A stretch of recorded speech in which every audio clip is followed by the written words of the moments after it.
Mesdames, Messieurs, bonjour et bienvenue à cette émission consacrée à l'organisation du 57e anniversaire de l'indépendance du Burkina Faso. C'était du côté de Gawa. Sur ce plateau de Eco TV, Monsieur Khalil Bara, secrétaire permanent des 11 décembre. Monsieur Khalil, c'est un plaisir de vous avoir sur ce plateau. C'est moi qui vous remercie. Déjà, vous êtes à votre deuxième rendez-vous en ce qui concerne l'organisation de ces 11 décembre. Comment vous avez vécu l'événement? C'était vraiment une fête que les gens jugeaient belle. Bon, je pense que l'écho qui nous est parvenu nous fait savoir qu'en tout cas, les gens ont apprécié les programmes que nous avons en tout cas exécutés. Et il faut dire que nous pouvons tirer le bilan en termes positifs parce que toutes les activités programmées ont été exécutées, et notamment les conférences. Ensuite, nous avons procédé à l'inauguration des infrastructures, ce qui s'est passé. Alors, nous avons connu aussi des activités sportives et culturelles. Et cette année, ce que nous avons noté en termes d'innovation, c'était le tir à l'arc, qui est une spécialité quand même de la région du Sud-Ouest. Ensuite, il y a eu des concerts et des activités, des animations dans toute la ville. Il y a eu la grande foire de l'indépendance, et qui est l'une, en tout cas, des activités phares de la fête nationale. Ensuite, on a connu la grande parade civile et militaire, qui est donc le point d'orgue des manifestations. Avec des milliers de défilants. Oui, et autour de 5000 défilants, Ouais. Et civils comme militaires, qui représentaient toutes les régions. Il y avait les délégations régionales, donc les 13 régions étaient présentes. Ensuite, nous avons connu aussi une forte participation du niveau local. Donc la région s'est beaucoup investie dans ce domaine. On a remarqué certainement de gros investissements pour ce 11 décembre-là. Les pôles d'investissement, ça a été quoi essentiellement? Nous avons eu des investissements sur des infrastructures socio-économiques, de soutien à la production, notamment la voirie, parce que quand même à Gawa, nous avons connu en tout cas une innovation, parce que d'habitude, ce que nous avons connu jusque-là, on n'a jamais pu réaliser 50 km de bitume dans une capitale régionale. Alors, donc cette année, c'est autour de 52 km de bitume qui ont été réalisés à Gawa. Donc c'est vraiment un fait majeur à souligner. L'autre fait majeur en termes d'investissement, c'est la construction de 475 logements socio-économiques. C'est-à-dire, il y a une partie en logements sociaux et une autre partie en logements économiques pour mettre à la disposition donc, des personnes à revenus moyens. C'est ainsi que ces logements vont de 3 500 000 francs logements. En termes de coûts, pour accéder à 15 500 000. Donc le plancher, c'est 3 500 000 et le plafond, c'est 15 500 000. Donc c'était vraiment la bourse du Burkinabé moyen. Tout le monde peut trouver son compte. Et ça n'a pas suffi parce qu'on a été obligé de procéder à un tirage au sort pour pouvoir désigner les bénéficiaires de ces logements. C'est dommage, on aurait voulu faire mieux, mais en fait, je crois que ce n'est que partie remise, parce que le programme du gouvernement, les 40 000 logements sociaux là, et ce programme se poursuit donc à Gawa. Okay. Alors, il y a également, par exemple, la place de la Nation, qui est une grande place aménagée pour les activités. Ça peut recevoir des foires, ça peut recevoir d'autres activités, même économiques. Voilà. Donc, cette place aussi a été réalisée.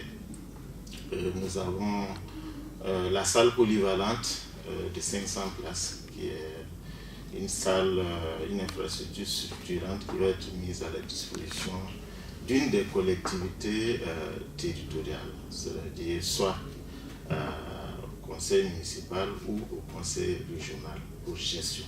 Donc nous attendons donc, le processus de transfert qui va être fait d'ici peu. Nous avons par exemple le stade régional avec gazon synthétique qui a été réalisé aussi au profit de la population de Gawa.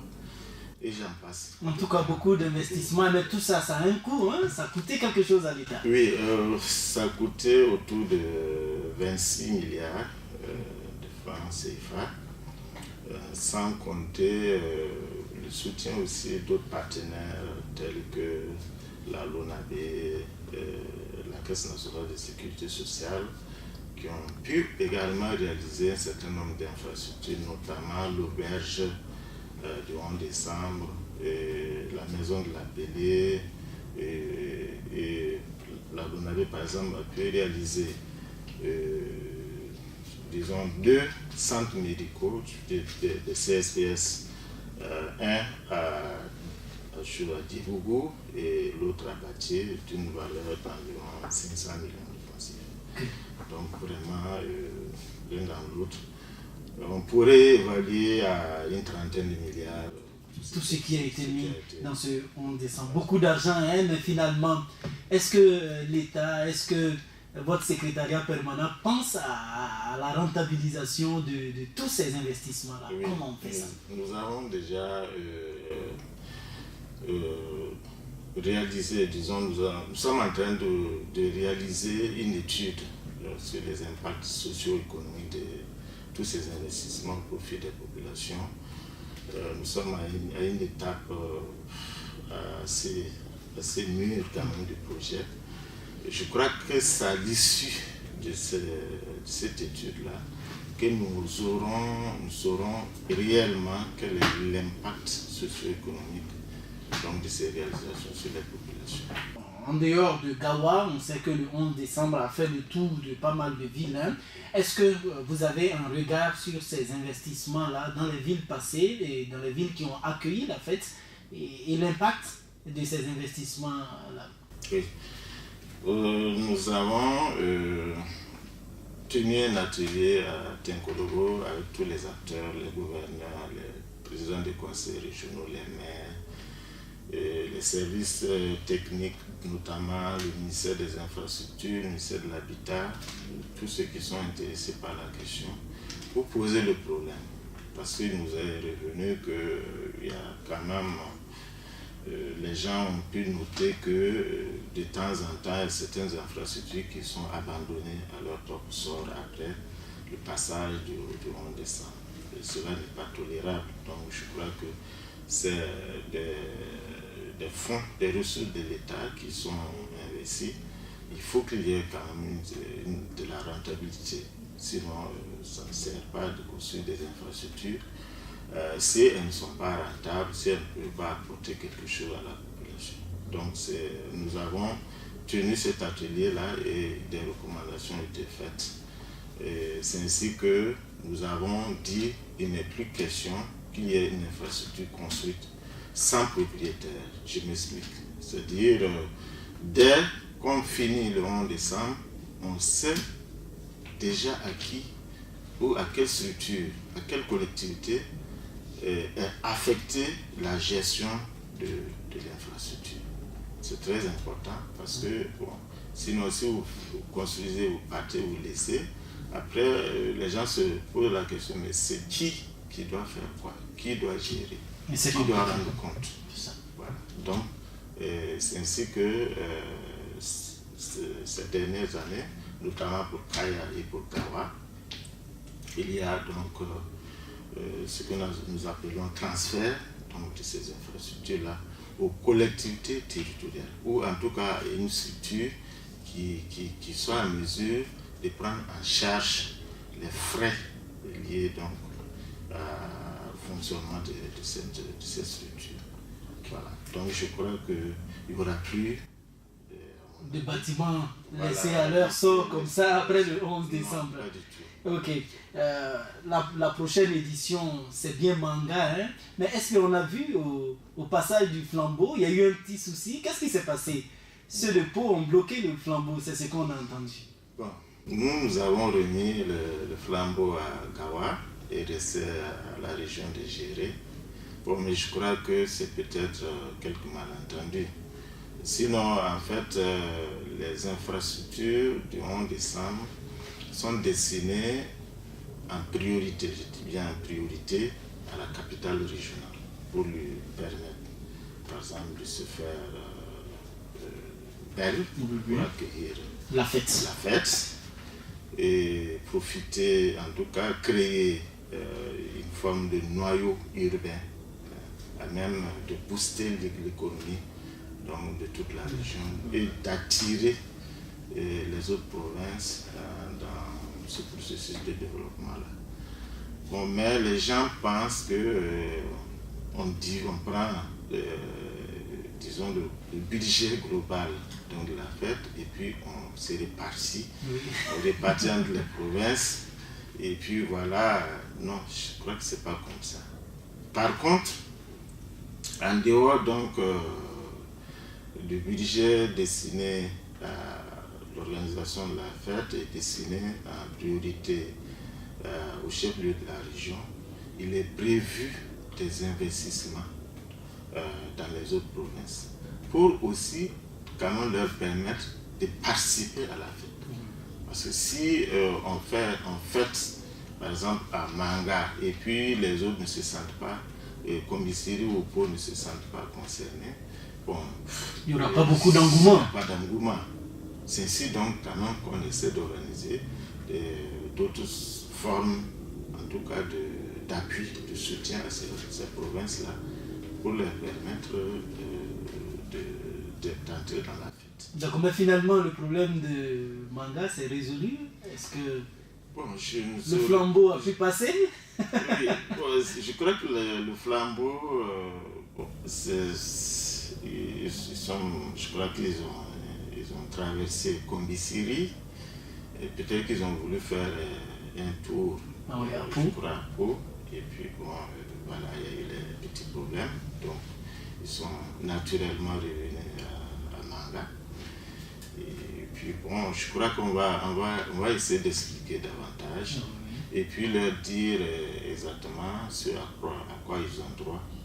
Les habitants de Pau, les habitants de Combisiri, etc. Je pense qu'on va se comprendre. D'accord, vous allez vous comprendre, c'est ce que tous les Burkinabés souhaitent d'ailleurs. Mais à Manga, quels sont les principaux investissements et encore s'il y a des innovations? Oui, en fait, vous savez, les ressources, disons les investissements du 11 décembre sont supportés, comme je l'ai dit, en grande majorité par le budget de l'État. Alors, donc il y a une nomenclature des investissements, des infrastructures que nous proposons à la région. Et la région regarde et choisit, fait ses choix. Donc c'est à eux de voir, disons, les populations force vive donc de la région. Là où il faut investir. Voilà, il faut investir ce qui leur plaît, ce qui peut être bien pour eux, ce qui peut avoir une plus-value pour la région. On a déjà effectué plus de 3 missions à Manga. Et en réalité, les choses sont plus ou moins lancées là-bas. Donc, c'est à peu près les mêmes investissements qu'ailleurs, peut-être avec quelques améliorations, voir également ce qu'on peut faire au niveau des autres provinces ou des autres communes. En tout cas, c'est un plaisir de vous avoir sur ce plateau, mais on est pratiquement, les gens aiment à le dire, toutes les bonnes choses ont une fin. On est à la fin de notre émission, mais le message que vous avez à l'endroit du peuple burkinabé pour ce 11 décembre, c'est quoi? Oui, le 11 décembre, c'est l'occasion pour le peuple pour une communion nationale, c'est-à-dire partager nos valeurs. Et c'est ainsi que cette année, vous avez vu que le thème, c'était quoi? Diversité culturelle et citoyenneté responsable pour un Burkina Faso solidaire et harmonieux. Donc, chaque année, il y a un thème en fonction donc, des préoccupations du mouvement. Et bientôt, le gouvernement va choisir un thème et nous allons demander à la population du centre-sud de s'en approprier. Alors, donc, c'est très important, ce message, c'est un message de paix et d'entente et puis voilà, de solidarité. Voilà. Donc, je crois que nous allons demander à la population du centre-sud de nous accueillir. Nous allons faire de notre mieux pour qu'il y ait plus d'investissement. Vous voyez que le 11 décembre, c'est quelque chose qui monte en puissance d'année en année. Parce que par exemple, les régions qui ont connu le début n'ont pas eu les mêmes investissements que, par exemple, celles qui reçoivent actuellement. Voilà. Il y a de l'amélioration. Il y a de l'amélioration d'année en année. Nous allons essayer d'innover au centre-sud et je crois que mes parents de Pau, qui sont entre autres mes esclaves, je pense d'ailleurs qu'ils vous attendent de pied ferme là-bas. En tout cas, ce fut un plaisir de vous avoir sur le plateau de Eco TV. Mesdames, Messieurs, merci de nous avoir suivis. Eco TV accessible via le lien tv.ecodufaso.com. Un autre rendez-vous et on se verra encore. Bonjour.